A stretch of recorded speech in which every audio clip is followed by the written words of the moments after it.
लकड़ी और पत्तों से बनाई हुई झोपड़ी की दीवारों में जगह जगह छेद था और उस छेद से लगातार ठंडी हवा घुस रही थी।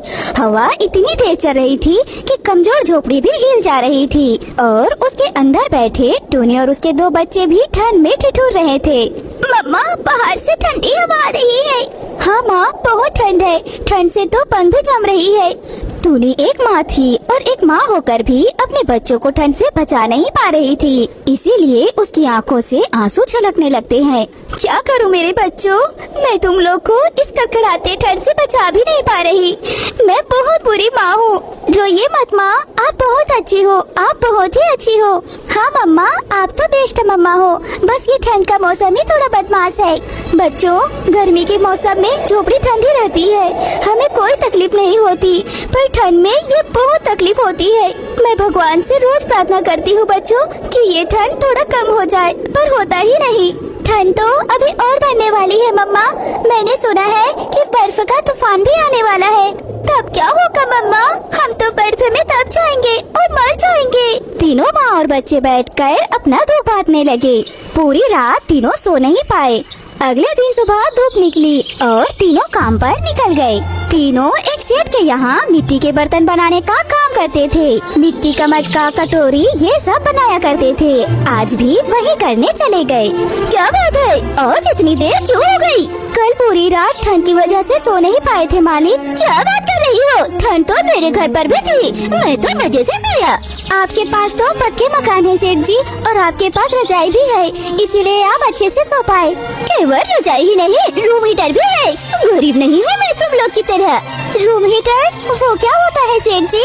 रूम हीटर बिजली से चलता है और पूरे कमरे को गर्म रखता है। अरे वाह सेठ जी, ये तो मजेदार चीज है। वो तो है, लेकिन तुम लोग को इससे क्या? तुम लोगों के झोपड़ी में तो बिजली ही नहीं है, तो हीटर कैसे चलेगी? आज तुम तीनों मिलकर 10 मटके नहीं बनाए ना, तो तुम्हें पैसे नहीं मिलेंगे। तीनों काम पर लग गए। धीरे धीरे ठंड बढ़ने लगी और सेठ उन तीनों के सामने गर्मा गर्म चाय पीने लगे। सर्दी में गर्मा गर्म चाय पीकर तो मजा ही आ गया। सेठ जी, हमें भी थोड़ी चाय दो ना। चल फूट, चाय पिएगी, काम कर पहले।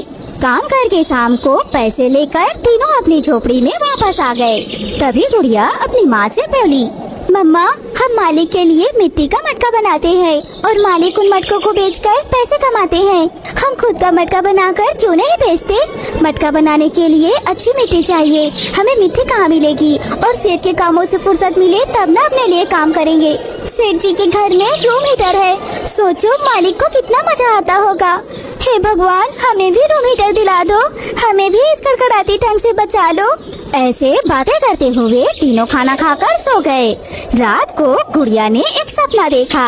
उसने देखा कि स्वयं दुर्गा माँ उसके सपनों में आई हुई है और वो गुड़िया से कह रही है, गुड़िया, मुझे तुम्हारी पीड़ा के बारे में पता है, लेकिन जो खुद की मदद करते हैं, मैं सिर्फ उन्हीं की मदद करती हूँ। तुम लोग को भी खुद के लिए काम करना होगा, लेकिन हम क्या करेंगे माँ? तुम्हें जो करना आता है वही करो। मिट्टी का मटका बनाओ और फिर मैं तुम लोग की मदद करूँगी। गुड़िया की नींद खुल गई। बीच रात को उसने कुकू और अपनी मम्मा को नींद से जगाया और अपने सपने के बारे में बताया। मम्मा, मुझे लगता है ये स्वयं देवी माँ का इशारा है, हमें मटका बनाना ही होगा। ये सिर्फ एक सपना है गुड़िया, और एक मटका बनाकर हम क्या ही कर लेंगे? बेचने के लिए भी 30-40 मटके तो बनाने ही होंगे। हाँ मम्मा, उसके लिए तो मिट्टी भी चाहिए। हमें मिट्टी कहाँ से मिलेगी? आसपास से मिट्टी उठाकर लाएंगे ना। हमें कोशिश तो करनी ही होगी, बिना कोशिश के कोई सफल हुआ है क्या? गुड़िया मिट्टी के बारे में बोल ही रही थी, तभी भयानक बर्फबारी शुरू हो गई। तीनों माँ बच्चे ठंड के मारे कांपने लगे। अरे बाप रे, अब तो बर्फबारी भी शुरू हो गई। झोपड़ी के अंदर भी बर्फ घुस रही है। झोपड़ी के अंदर छेद था, इसीलिए झोपड़ी के अंदर भी बर्फ घुस रही थी, जिससे तीनों को और भी ठंड लग रही थी। कांपते हुए तीनों ने रात बिताया।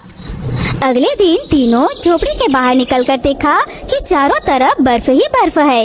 ये क्या हुआ? अब हमें मिट्टी कहाँ मिलेगी? देखा गुड़िया, मैं तो बोल ही रही थी, वो सिर्फ सपना था। खुशी तो हमारे नसीब में है ही नहीं। नहीं मम्मा, हार मान लेने से कुछ नहीं होगा। वो कहते हैं ना, कोशिश करने वालों की कभी हार नहीं होती। मैं तो मिट्टी ढूंढ कर ही रहूंगी।